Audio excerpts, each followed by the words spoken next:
Thank you for that rad harmony, Tony Ann. Have a seat.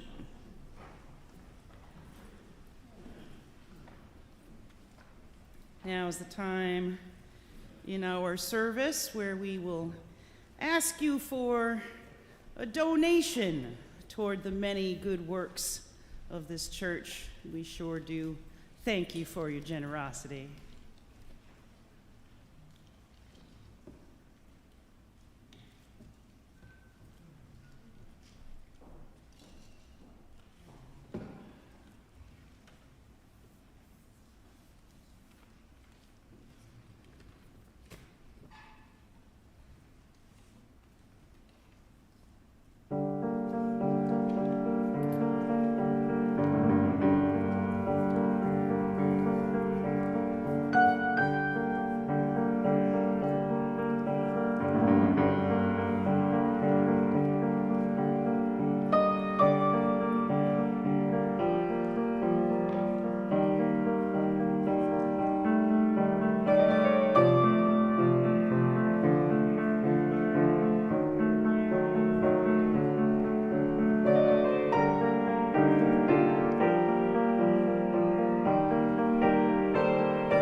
This month is Women's History Month, and our Soul Matters theme is paying attention, which led me directly to featuring Mary Oliver today.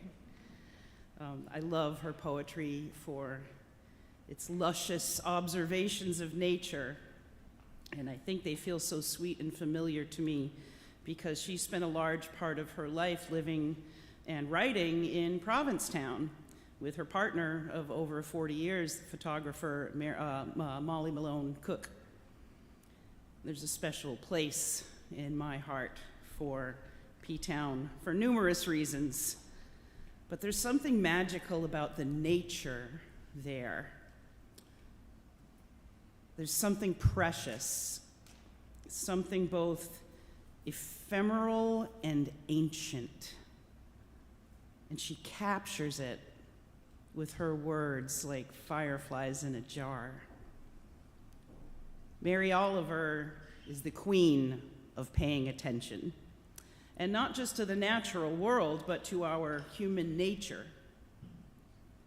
She wrote as freely and honestly about grief as she did about joy, about the thickness of life and the emptiness of loss, about the interior as much as the exterior. And goodness knows it's hard enough for most of us to pay attention thoughtfully to any one thing when we are subjected to so many new doses of insanity and outrage daily.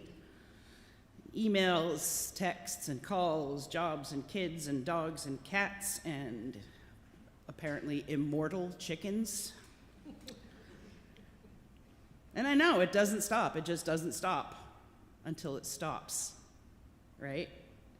This past week, at least where we live, our world came to a stop, right? And as inconvenient as this storm has been, sure is a great time to exercise this month's theme of paying attention. My husband and son and I spent days before the storm walking through every inch of the yard, looking closely at structures to see where they might fail, battening down every proverbial hatch we could find, and trying to anticipate what might happen.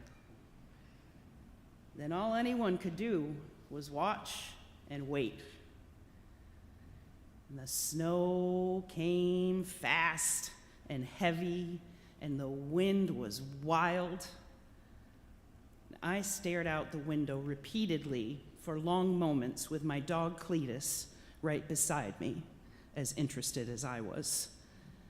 Like it was this addictive show we couldn't stop watching. And we were just paying attention to the artistry and power of these elements dancing feverishly with each other, you know? And I don't think I slept more than a few hours in a row as it rolled in hard overnight. I kept waking up and pulling the curtain aside, knowing I would not be able to see anything but snow sticking to the window, but checking on things nonetheless, as if the storm needed my attention. And in the morning, in the light, blowing everywhere, coming down madly, it was glorious. It felt like poetry writing itself. Okay, I admit to loving snow just a little bit, despite all the craziness it causes. And you have to admit, even if you hate the snow, there's that brief moment when you open the door and it's like this jaw drop moment of wonder at how the world has changed,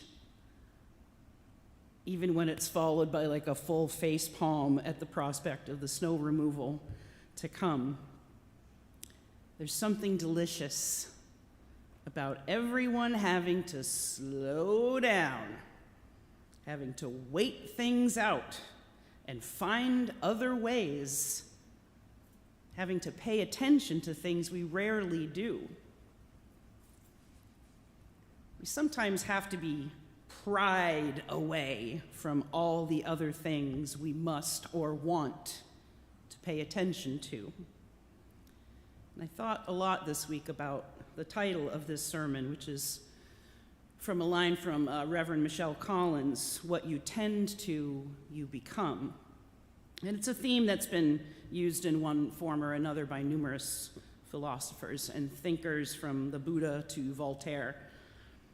What we think, where we put our attention, is what builds and maintains our character. Spanish philosopher and essayist Jose Ortega y Gasset said, "Dime a qué prestas atención y te diré quién eres," which means, tell me what you pay attention to, and I will tell you who you are.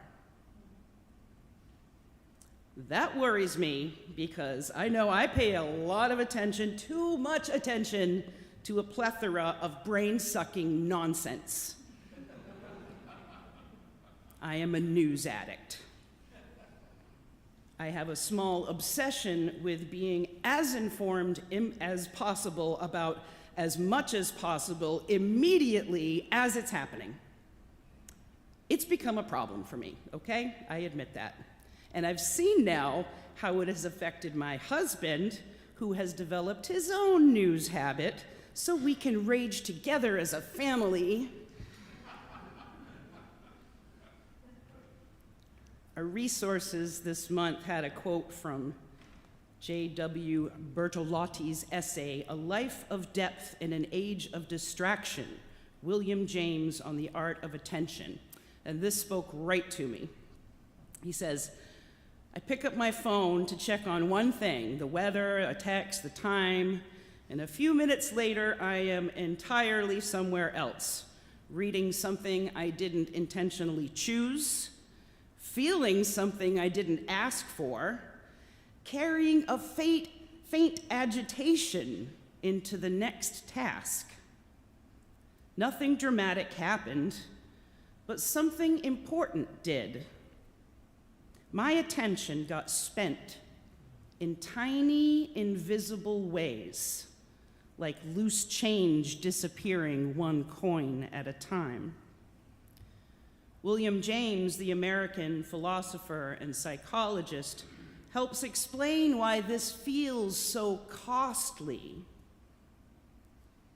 He teaches us that distraction isn't only a productivity problem, it's a formation problem. Your life isn't only what happens to you, it's what you let in, it's what you linger on. What we let in, what we linger on, what we choose to tend to is what we become. It is no wonder there is an anxiety epidemic in adults and children. There's so much we let in without even thinking about it. It can become very hard to be intentional. Even sometimes because God knows even thinking about intentional all the time is exhausting, so we can't always be intentional, but we can try. I hope that coming here provides us this gift of time and space to slow down, pay attention, listen, sing, and let go of all that crap outside for just a little while without mundane distractions, so we can reconnect to the sacred within us. And that matters because what we pay attention to doesn't just affect us, it affects everything around us. There's a story that illustrates this called What's in Your Cup by Thich Nhat Hanh. This is adapted for storytelling by April Rosario, and it goes like this. Once upon a time, a teacher stood at the front of the classroom holding a cup of coffee. They looked at the stack of heavy books on their desk and said, I need both hands for this. Can someone hold my coffee for a moment? The student quickly jumped up and took the cup. And as the teacher walked past, he bumped his arm. Coffee spilled everywhere. The teacher turned to the student and asked sharply, "Why did you spill the coffee?" Startled, the student said, "Well, because you bumped me." The teacher paused and smiled and shook their head. That's not why the coffee spilled. It spilled because there was coffee inside the cup. The room grew quiet. If the cup had held tea, tea would have spilled. If it had held water, water would have spilled. Whatever is inside the cup is what comes out when it gets shaken. Teacher looked around and continued. Life will shake you. It will bump into you when you're tired. It will surprise you when you're stressed. It will test you when things feel unfair. And then what happens? The teacher asked. What spills out of you? Patience or anger? Kindness or harsh words? Gratitude or bitterness? Most of the time, we blame the bump. We blame the other person. We blame the situation. But the truth is this: the bump doesn't create what spills out. It only reveals what's already inside. So the real question isn't who bumped me? It's what am I carrying in my cup? Have I filled it with gratitude, honesty, kindness, and courage? With forgiveness, joy, gentleness, and love for others? The teacher lifted the cup and said, "This is why it matters what we pour into ourselves. Because what's inside doesn't stay inside. It spills into our families, our classrooms, our friendships, our world. And when life shakes us, and it will, what spills out of us will always have an impact on others." Isn't that the truth? When we're stressed and tired or frustrated or annoyed, we have a hard time controlling what comes out of us. I know I can get real snippy sometimes, with bouts of passive-aggressive side-eye and dramatic sighs tossed in for good measure.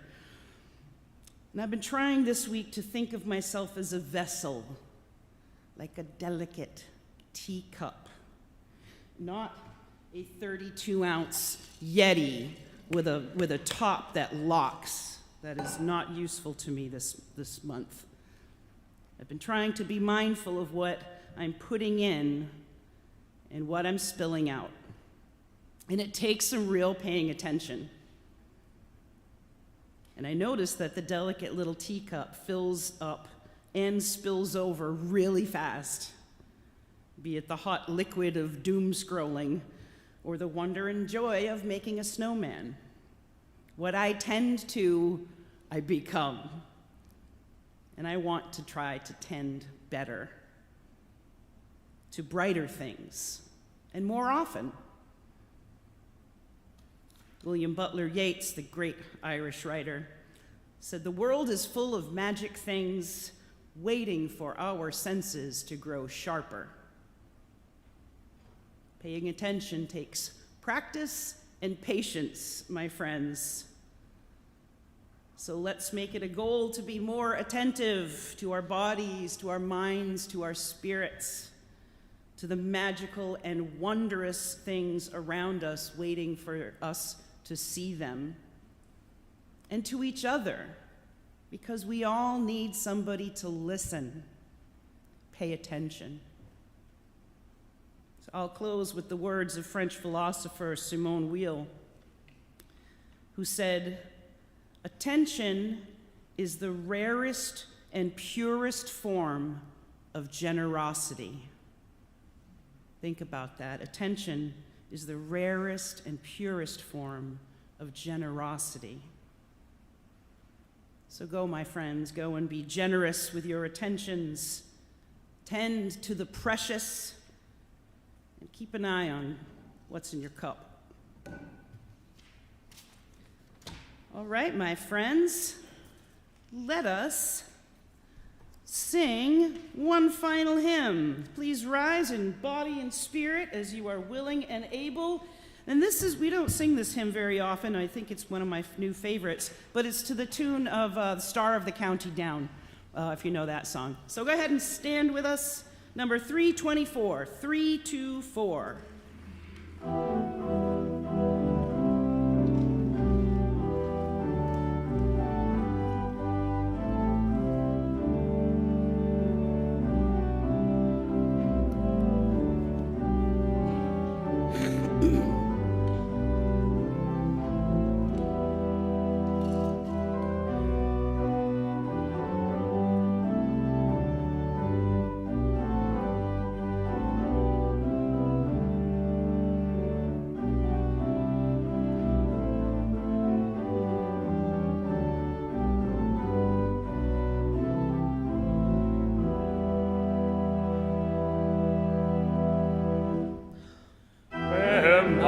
Free spirit onward leads, well there shall be my way. By my own light illumined, I journey night and day. My age a time-worn cloak I wear, as once I wore my youth. I celebrate life's mystery, I celebrate death's truth. My family is not confined to mother, mate, and child, but it includes all creatures, be they tame or be they wild. My family upon this earth includes all living things, on land or in the ocean deep, or borne aloft on wings. The ever-spinning universe, well, there shall be my home. I sing and spin within it, as though this life I roam.